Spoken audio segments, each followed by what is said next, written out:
Hey guys, welcome to episode 2 of this casting tutorial and lesson YouTube series. And today we're going to be going through setup and equipment. If you did miss the first one, there'll be a link in the description below and hopefully somewhere on your screen as well on the YouTube video. So episode number 2, and I'm going to start out by being a bit blunt really. First thing to do before you start casting is to sort out what equipment you are using. You can be the best caster in the world, but if you sound distorted, if you're too loud or too quiet, it doesn't matter. It's just so hard to listen to someone who's using some mic that cost them $2 or something, £2. And the same can be said of, how your stream looks. You know, if you're streaming at 480p, it's grainy, it's really hard to look at, so on the eyes, no one's going to stick around. So I want to get rid of these worries, go through this in episode 2 so you can get set up and we can focus on improving your actual casting. And that's why I got this quote up: first impressions are the most lasting. It's true. As unfortunate as people are going to be going through lots of casters, if you're looking for a job, looking through lots of streams, you've got to make sure that everything's as best as it can be and you can focus on the casting. So to start off with, let's highlight some the recording and software hardware that you're going to need. So recording software allows you to take multiple forms of multimedia, be this like game capture, some picture, web pages, like I'm doing here, and you can either save them to your local drive or stream them to a place of your choice, be that YouTube Gaming, Twitch is the most common obviously, and there are a number of options which out there. Two of the most prominent being OBS, Open Broadcasting Software, and XSplit. OBS is free, completely free because it's open, it's open software. Anyone has access to it, and it gets updated a lot. But XSplit does cost money. The difference between the two is pretty slight, so I'd go with the free one. I mean, why not? The other option you could go with is capture cards. I personally have not had any experience with capture cards, but the idea is that you take the video feed from your computer or console and feed that into the capture card, and then that feeds into a separate computer. The advantages this gives you is that your gaming PC is doing the processing of the game, and then your second computer that you're feeding the video feed in from the capture card into is encoding the video and then streaming it or recording it to your local hard drive. And I guess this highlights one of the issues with streaming is you need a pretty powerful PC to both handle the processing of the game and encoding at the same time. So the next slide will highlight how to set up either OBS or XSplit. It's basically the same thing, and get the best from your system. And if you are starting out, like what you should be looking at if you do want to buy a new gaming PC, because this stuff does cost a lot of money. I'd like to be able to say everyone can cast, but the reality is you do need some funding to be able to set yourself up with some good hardware and software.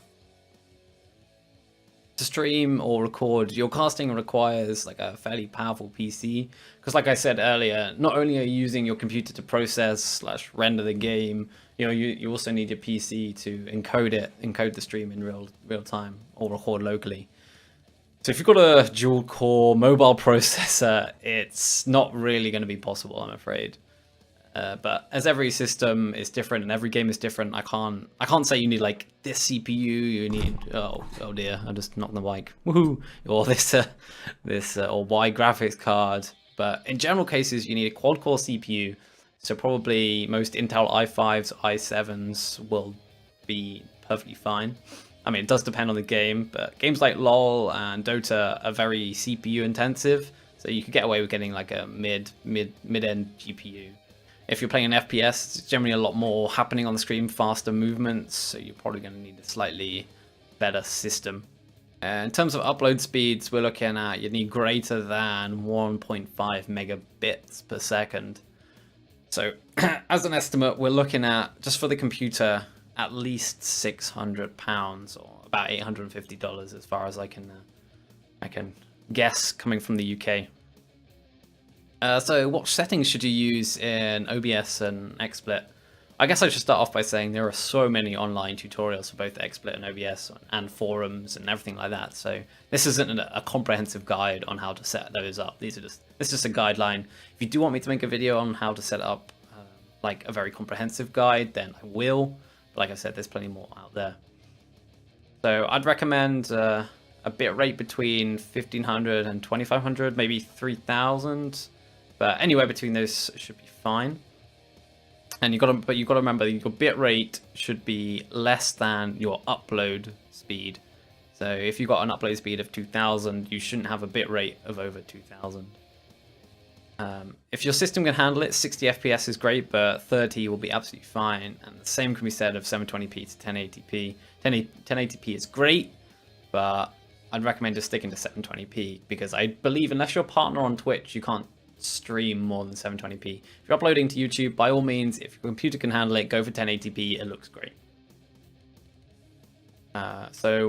Oh yes, so that's the visuals, what stuff looks like, you know, what people have been looking at on the screen. But I think as a caster, much more important, well, definitely equally, if not more importantly, it's audio.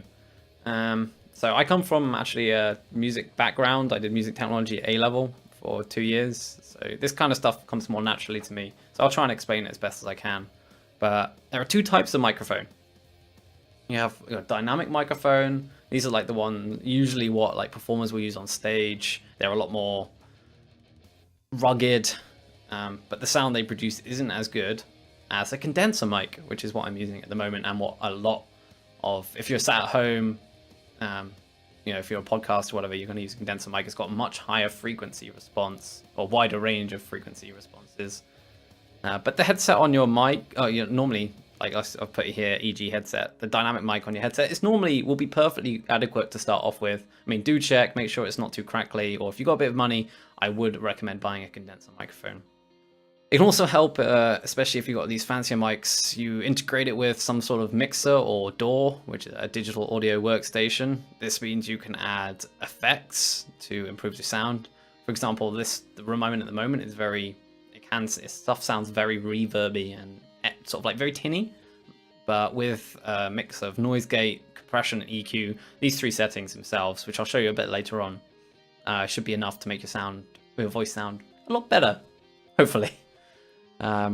So what do I use? As you can see, I've got a fairly modest PC with a 3rd generation i5 quad-core CPU from Intel.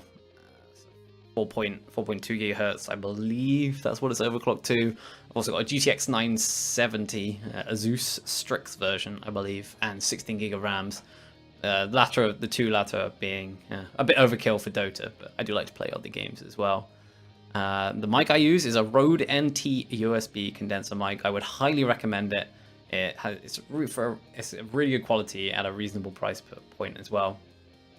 I also have a boom arm, which I'll have a picture in a bit, which I connected to. My headset is a Sennheiser PC363D headset. I used the mic on that for quite a while with like a little bit of foam over the microphone to cancel out plosives, or help counteract plosives anyway. And that was actually really good. I'm sure if you look at some of my older videos, you'll be able to hear it. The microphone, webcam is a Microsoft LifeCam 3000. My internet speed is 3 megabits per second up. You'll see in my settings, actually, I've got a much lower, like fairly lower settings than you might expect due to expect that I can do from my system. I'll explain that in a minute. But so onto the software that I use XSplit. I have used OBS as well. Both are great. I have a bitrate of 1700 kilobits per second, 720p and 30 FPS.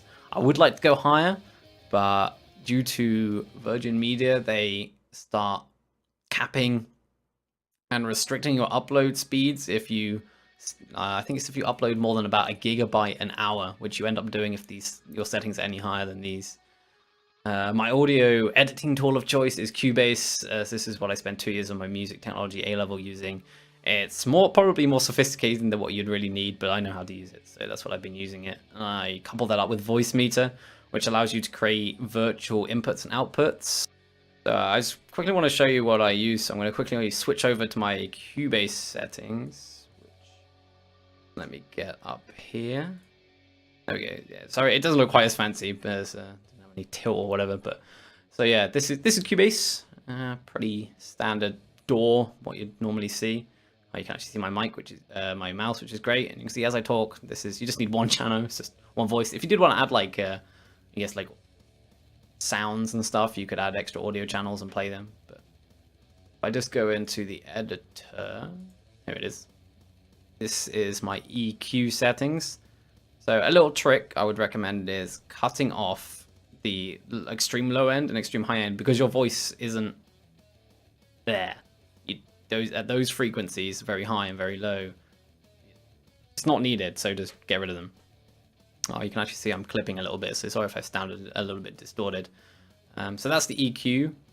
Do I not actually have... Turns out I don't actually have any compression on this. I thought I did, but it can help. I think I sort of, like I said, the room does get very echoey, but I managed, by getting rid of these frequencies here, did a pretty good job of getting rid of that. And also the noise gate. This is, so to explain how a noise gate works, it will only let through sounds that reach a certain volume. So I'm going to talk really quietly in a minute, and you're going to see that it picks up sound, but you're not going to hear it. So talking quite quietly.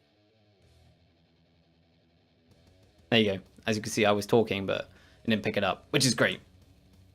So that's pretty much it in terms of what you want to set up. Oh yeah, I want to show you. Let's just quickly switch on back to this for you folks. So that's what I've got. Obviously, any questions, please do not hesitate to ask me. I will try and reply in the comments. Yeah, so here is a little, this is me setting it, just took a little picture like literally like 10 minutes ago about the setup I was using. You can see my mic. So I think that pretty much actually sums this up. A quick recap is get yourself a good mic. A condenser mic is the best if you can, in my opinion anyway, but a headset mic should do. This is, I mean, just give it a listen and see what it sounds like. You want a bitrate greater than 1500 kilobits per second, 720p at least, and at least 30 FPS. I think if you can get all of those things down, if that's what you're going to take away from today, that's great. Done a great job. So next time, I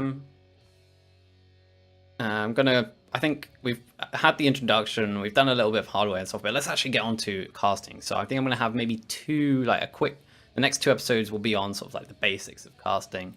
Like I said in episode number 1, the aim of a caster is to inform and entertain. So I'm going to focus on those two things, probably one episode each, one on inform and one on entertaining. And then after that, move on to some camera control. But yeah, that's it. Thank you very much for watching this. If you did get this far, I know it was a little bit dry. It's very, maybe not. And I just want to get this out of the way so that we can focus on the casting. We don't want someone... Anyway, yeah, focus on this. Until next time, guys, don't forget to subscribe. You can follow me on Twitter at Zambrello101. I'll see you guys in the next one.